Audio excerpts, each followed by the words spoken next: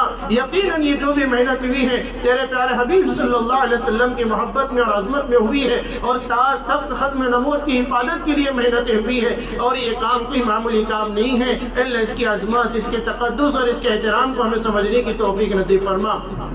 جہاں کہیں بھی فتنی لوگ کام کر رہے ہیں اللہ ان کی فتنے کے اثر سے، ان کے زہر کے اثر سے ہمارے مسلمانوں کی ایمان اور عقیدے اور اعمال کی حفاظت کے غیب سے فیصلے فرما۔